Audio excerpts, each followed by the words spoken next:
শুভ সকাল বন্ধুরা, আমার প্রতিদিনে তোমাদের সবাইকে স্বাগত জানাই। চলে এসেছি আরেকটি নতুন ব্লগ নিয়ে। তো আজকে হলো রবিবার। আজকের দিনটি অন্য দিনের থেকে একটু বেলা করেই শুরু হলো। রবিবার বলে কথা, ছুটির দিন। তো যাই হোক, যত বেলা করেই উঠি না কেন আর যত সকালেই উঠি না কেন, প্রত্যেকেরই প্রথম কাজটাই থেকে ঘরটাকে পরিষ্কার রাখা, বাসি ঘর পরিষ্কার করা। তো উঠে বিছানাপত্র গুছিয়ে নিলাম, ঝাড়ু দিয়ে পরিষ্কার করে নিলাম, নিয়ে এবার ঘরে ঝাড় দিতে শুরু করেছি। আজকেও ও আসেনি, মানে যে আর কি আমাকে হেল্প করে, ঘরটা যে ঝাড়ু দেয় বা মোছে, সে আজকেও আসেনি। আসবে না, এটা বলাই ছিল, রোববার পর্যন্ত সে আসতে পারবে না, যেহেতু সে ভোট দিতে গেছে। তো যাই হোক, খুব ধুলো হয় জানো, আজকাল এমনি হাওয়া নেই বাতাস নেই, কিন্তু খুব ধুলো হয়। এতবার ঝাড় দিই তবু যেন আমার একবার ঝাড়ু দিলে যেন পরিষ্কার হয়ই না ঘরটা। তো ভালো করে এদিক সেদিক খুব ভালো করে ঝেড়ে নিচ্ছি, একবার নয় দুবার তিনবার করে ঝাড়ছি। আমি তো দেখছি যতবারই ঝাড়ছি ততবারই যেন নোংরা বেরিয়ে আসছে। সবগুলো ঘর ভালো করে ঝাড় দিয়ে নিয়েছি, এবার রান্নাঘরটাও দেবো।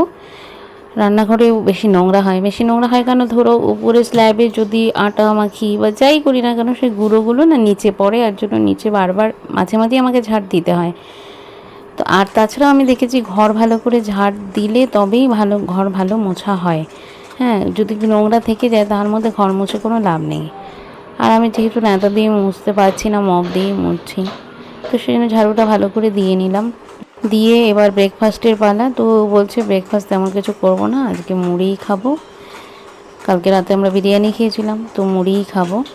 তো মুড়ি খাবো কী দিয়ে, একটু কুমড়ো আর আলু দিয়ে ছেঁচকি বসিয়ে দিয়েছে। আমি এদিকে ঘর মুছে, দিকে ও গিয়ে সেগুলো সবজি কেটে সেসব বসিয়ে দিয়েছে, ওটা প্রায় হওয়ার মধ্যেই।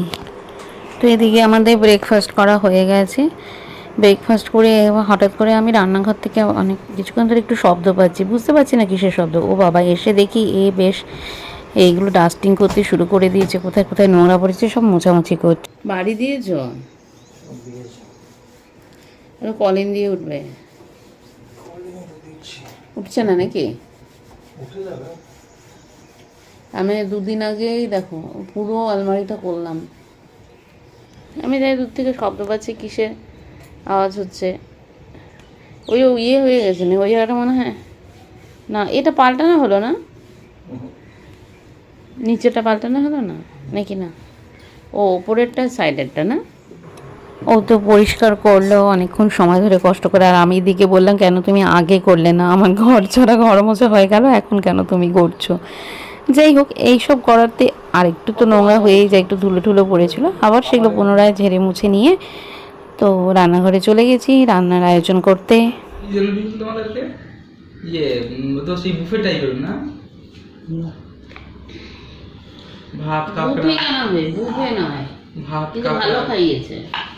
ফ্রাইড রাইস, চিকেন চিলিও দিয়েছে, আবার মটনও দিয়েছে, কাঁকড়াও দিয়েছে, আমাদের মাছ ভাজা তো দেবে, ভেটকি মাছও দিয়েছে।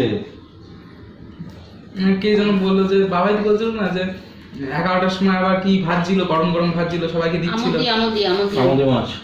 ওটা দেয়, ওটা মানে যে যত পারছে তত খাচ্ছে, মানে লিমিট নেই আর কি। তা না, আমাদেরকে দুবার করে দিবে। জানেই যে সবাই একবার করে খাবার আবার চাইবেই, তার জন্য ওই বাচ্চা ছেলেটা সে দিচ্ছিল যে বলে আর লাগবে আমি দিয়ে যাচ্ছি, আমি প্যাকেট করে দিচ্ছিল। তাহলে কি যেন দিল খাবার, সব ভুলেও গেলাম। প্রতিদিন তোমাদের 4.5। ক্যাঁকড়াটা কিন্তু ভালো রেঁধেছিল ওরা, মাংসগুলোও ভালো রান্না, খারাপ হয়নি, ভালো রান্না করেছিল। তোমাদের বেশিই নিয়েছিল 4.5। 4.5 কোথায় 4.5 নিয়েছিল? বাবা তো বলছিল 4.5 নিয়েছিল। কত নিয়েছিল? 4 বোধহয় না, 4,000, 3,900 না কত। এবার মনে হচ্ছে যে আমি এই ব্যবসাটা করি, তারপরে আবার মনে হচ্ছে না থাক করবো না, ব্যাপারটা এরকম, মানে ঠিক বুঝতে পারছি না। প্রয়োজনীয়তা আছে সংসারে, সেই জন্য করছে, কিন্তু যাই হোক এমনি বল, সে তো বলে লাভ পাচ্ছে না, কিছু তো লাভ হয়েছে। আমাকে বলেছিল কি জানো তো, যে না আমার শরীরটা কি, আমি 1000 টাকা 500 টাকা রোজগার করে যদি 1000 টাকা ডাক্তারের সামনে পেছনেই দিই তাহলে কি করে হবে। ঠিক হাই প্রেশার, তো ও আসলে কথাটা কি হচ্ছে ও বুঝতে পেরেছি, ও ওই ওয়েদারটার জন্য ওয়েট করছে, বুঝেছো তো, যে এত গরমে করবো না, ওয়েদারটা একটু নরম হোক, বৃষ্টি বৃষ্টি শুরু হোক, ওয়েদারটা একটু নরম হোক, তারপরে আমি এদেরকেই আবার সাপ্লাই দেবো। ওই দেখো আজকে এখানে রক্তদান শিবির হচ্ছে আমাদের পাড়াতে। ঠিক কথাই, এখানে নিয়মিত করে, প্রত্যেক বছরই করে, তবে আগে দেখতাম প্রথমবার জানুয়ারি মাসে হতো, ক্রমশ এক মাস করে পিছিয়ে যাচ্ছে। আজকে যে রৌদ্র, তবে দিচ্ছে, আসছে অনেকে, ওই যে অ্যানাউন্সমেন্ট হচ্ছে, দিচ্ছে, তাদেরকে আবার উৎসাহিত করার জন্য কিছু গিফট টাইপের এসব থাকে। আমারও দিতে ইচ্ছে করে, কিন্তু এখন তো আর আমারটা নেবে না। তবে এটা হওয়া সত্যিই খুব দরকার, শুধু আমাদের এখানে নয়, বিভিন্ন জায়গাতে যদি সবাই একটু অর্গানাইজ করে বিভিন্ন সংগঠনগুলো, তাহলে খুবই ভালো হয়। কারণ এই সময়টা কিন্তু সত্যিই খুব ব্লাডের ক্রাইসিস থাকে, গরম তো, ব্লাডের ক্রাইসিস থাকে। আমি আগে দিতাম, তো এখন তো আর দিতে পারি না, যেহেতু আমার সিঙ্গেল কিডনি, মানে একটা কিডনি অপারেট করে বাদ দেওয়ার পর থেকে, 9 বছর আগে অপারেশন হয়েছিল, যাই হোক, তারপর থেকে আমাকে আর অ্যালাউ করে না। আমিও কয়েকবার গেছিলাম এখানে দিতে, কিন্তু ওই সমস্ত হিস্ট্রিটা জেনে ডক্টর একদম মানা করে দেয়, সম্ভব না। তো আগে খুব দিতাম, বিয়ের আগেও মোটামুটি 3 মাস 4 মাস পর পর দিতাম। আমরা একটা ভলান্টারি অর্গানাইজেশনের সাথে যুক্ত ছিলাম, ন্যাচ গ্রুপ, এখনও অনেকেই জানে কোচবিহারে আছে। তো আমাদের কাজটাই ছিল, অনেক কাজের মধ্যে এটাও একটা ছিল, যে থ্যালাসেমিয়া পেশেন্টদেরকে নিয়মিত ব্লাড দেওয়া। তো সেটা আমাদের অর্গানাইজেশন দিত। সেটার সাথে যখন যুক্ত ছিলাম তখন কিন্তু মানে প্রত্যেক মাসেই ব্লাড ডোনেশন ক্যাম্প হতো আমাদের। তো আমরা ওই নিয়ম অনুযায়ী 3 মাস বা 4 মাস পর পর ব্লাডটা দিতাম। এখন আর দিতে পারি না। বাবুও কয়েকবার গিয়ে দিয়েছে, গত বছরও দিয়েছিল, এখানে এখানকার কথা বলছি, এখানে গিয়ে দিয়েছে। এবছরও হয়তো যাবে, জানি না, ওর শরীরটা ভালো লাগছে না, কী করবে বলতে পারবো না, গেলে যেতেও পারে, যাবে হয়তো। তবে আরেকটা কথা, হ্যাঁ, যারা বন্ধুরা দেখছো, যদি তোমাদের বাড়ির আশেপাশে এরকম কোনো ব্লাড ডোনেশন ক্যাম্প হয়, এবং যদি তোমাদের পক্ষে সেটা শারীরিক সুস্থতা থাকে, তোমরা যদি মনে করো দিতে পারবে, ডক্টর যদি বলে, তাহলে ব্লাড দান করতে পারো, রক্তদান, এটা কিন্তু খুবই জরুরি। এইটুকু বলার। দেখাচ্ছি কোথায়।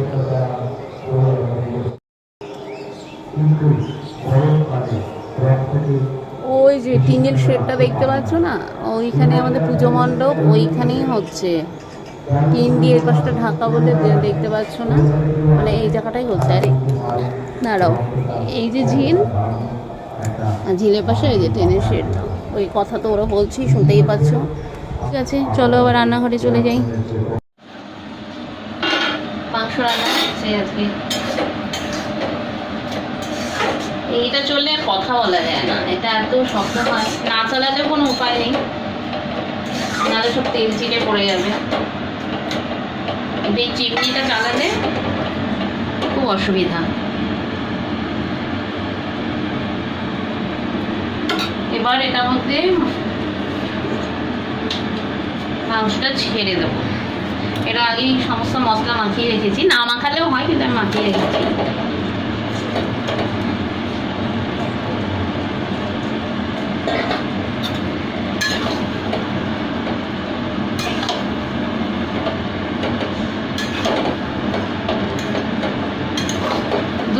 দু তিন সপ্তাহ এ করেছে, তো ভাবলাম তাহলে আজকে আমি করি, নাহলে তো আবার ভুলে যাব রান্না করতে। তো আজকে আগে করে নিলাম আমি। এই ঢেকে দিলাম। আর এই যে আলুগুলো, এগুলোকে আমি নাড়াবো না,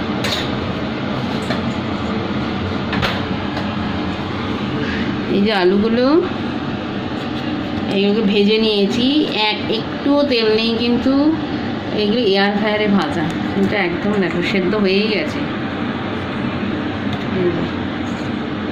এই যে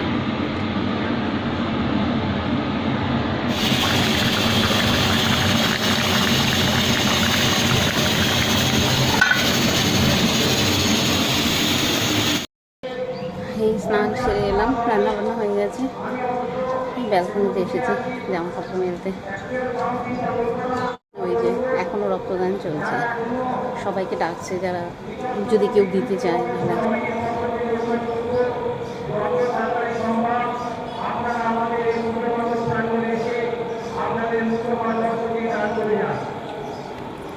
তো সবার স্নান টান হয়ে গেছে, এবার লাঞ্চ টাইম। আমাদের তো আজকে লাঞ্চে আছে এই শাক করেছিলাম, তখন দেখেছি কলমি শাক, আর রয়েছে চিকেন। শাক আর চিকেনই করেছি, রায়তা রয়েছে, বেশি কিছু লাগে না আসলে চিকেন থাকলে। এখন বাজে রাত 9:15।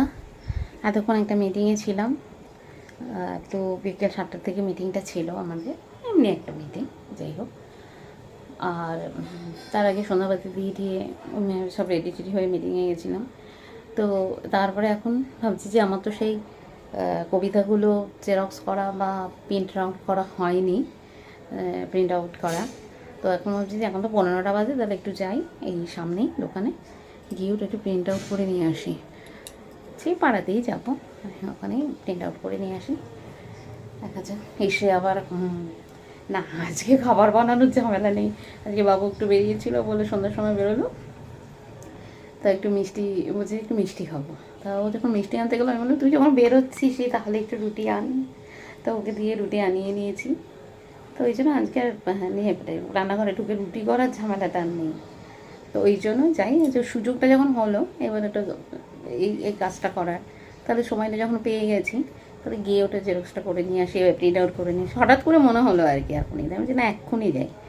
তবে গিয়েছিলাম, জেরক্স প্রিন্ট দুটোই হয়ে গেল, এবার ফিরছি।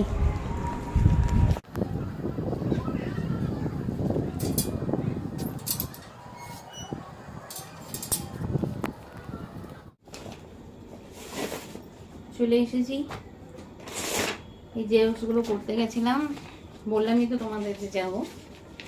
এই ভারী বইটা নিয়ে যাওয়া তো অসুবিধা, তার জন্য এই জেরক্সগুলো করে রাখলাম। বাইরে আজকে হাওয়া চলছে অল্প, খুব না হোক অল্প অল্প হাওয়া আছে আজকে। খুব যে হাওয়া চলছে তা নয়, অল্প অল্প চলছে। আসলে ওপরেই গরমটা বেশি, নিচে কিন্তু অতটা নেই। এই যে গেলাম নিচে কিন্তু বেশ মানে গরমটা একটু কমই, যত আরো ওপরে একদম টপ ফ্লোর তো পুরো ছাদের গরমটা লাগে, পুরো হিটটা ছাদের পুরো হিটটা লাগে। তো চলো ঠিক আছে, এগুলো এখন রাখি, রেখে যাই হোক হয়তো রান্না করবো না, তো ভিডিও রেকর্ডিং নয় ভুল বলছি, ভিডিওটা এডিট করতে হবে, ভয়েসগুলো দিতে হবে, এগুলো বেশ ভালোই সময় লাগে। তো সেই জন্য এখন আপাতত রাখছি, এবার গিয়ে ভিডিও এডিটিংটা করে নিই।